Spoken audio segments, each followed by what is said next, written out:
Good morning बच्चों। प्रस्तुत है थॉट ऑफ द डे यानी कि आज का सुविचार। क्षमा करना सबसे मधुर प्रतिशोध है। Forgiveness is the sweetest revenge. क्षमा मांगना और क्षमा कर देना साहस का काम है। क्षमा से अंतस की शुद्धि होती है और दिल से बैर भाव मिट जाते हैं। सही ही कहा गया है, क्षमा के बराबर कोई तप नहीं। आज के लिए इतना ही। धन्यवाद। नमस्कार बच्चों, अब समय हो गया है आज के शब्द का। आज का शब्द है गेस्ट। गेस्ट की स्पेलिंग होती है GUEST और गेस्ट का मीनिंग होता है मेहमान या अतिथि। आइए देखते हैं इसका वाक्य प्रयोग। यू आर माई गेस्ट यानी आप मेरे मेहमान हो। धन्यवाद बच्चों, thank you so much. Good morning students.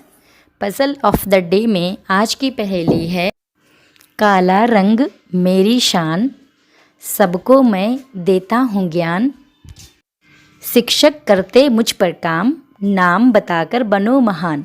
सोचो बच्चों, क्या होगा इसका उत्तर। एक बार फिर से सुनो।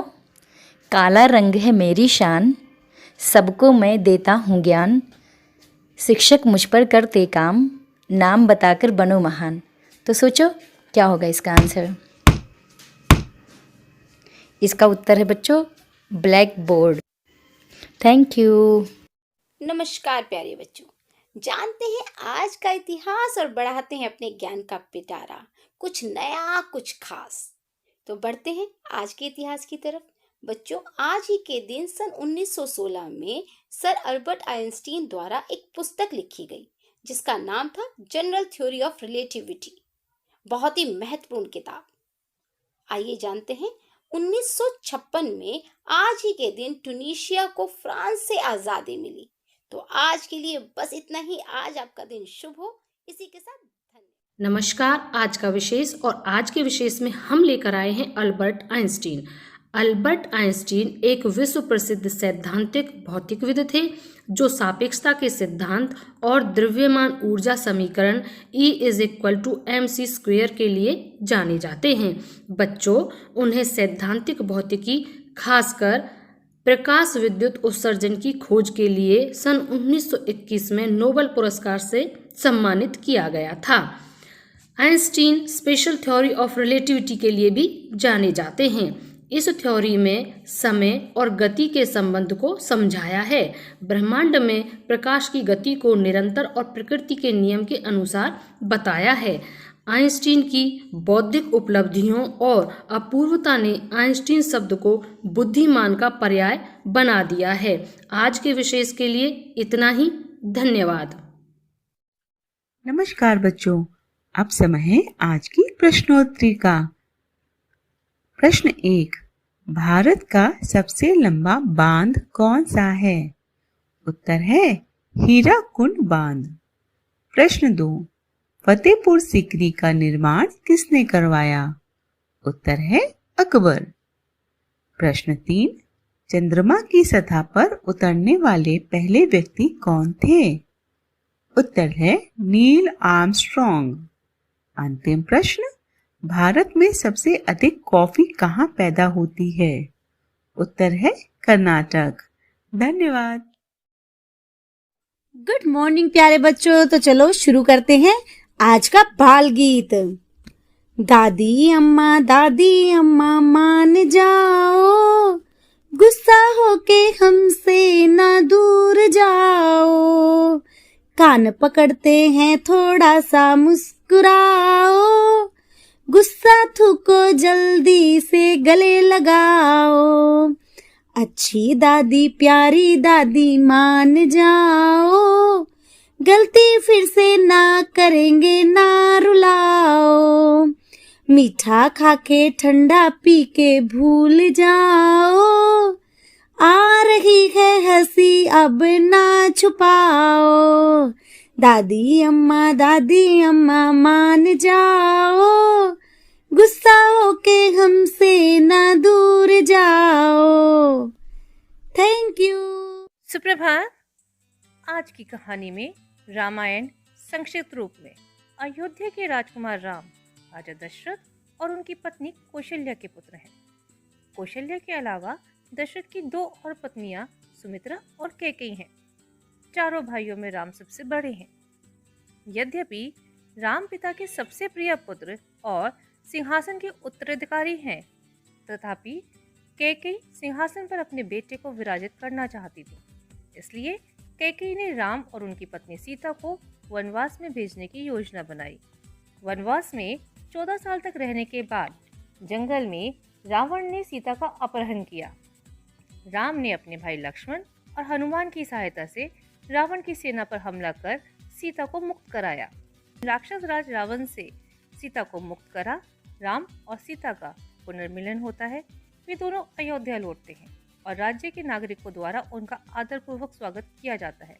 परंतु अयोध्या के कुछ लोग सीता पर विश्वासघात का आरोप लगाते हैं।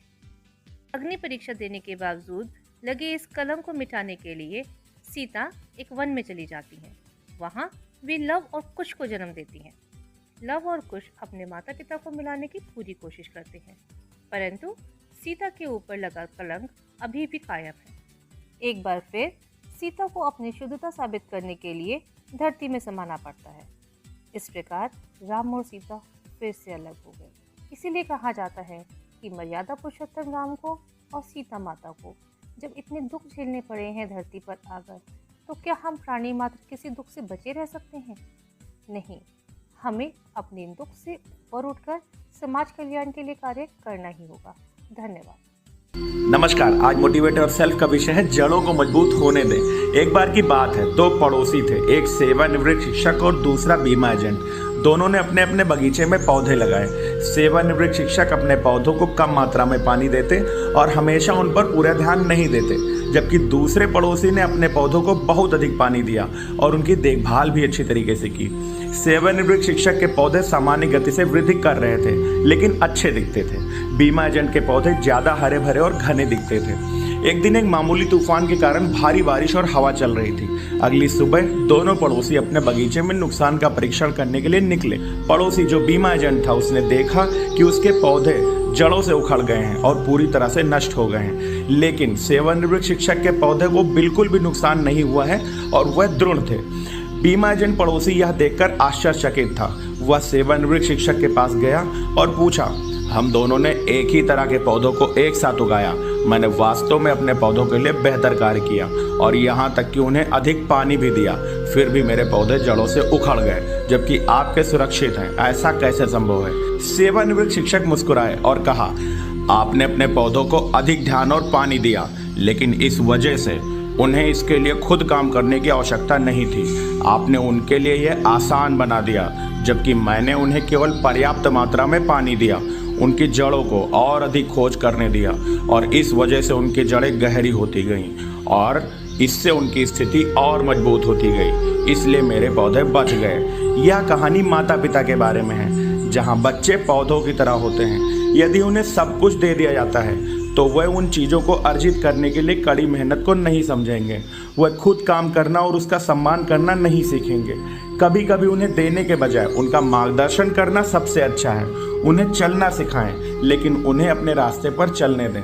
धन्यवाद। आपका दिन शुभ हो। सुन सुन मेरी नन्ही सुन, सुन सुन सुन मेरी मुन्नी सुन, ज्ञान की गंगा बहे, प्रदेश ये प्रेरक बने। सर्वांगीण विकास हो, उन्नयन की बात हो, अभ्युदय की बात हो, शिक्षकों का साथ हो, बात हो उत्कर्ष की, अधिगम के परिणाम की। अब न कोई छूटेगा, बच्चा बच्चा सीखेगा, अब नहीं रुकेंगे हम, प्रेरक बनकर लेंगे दम।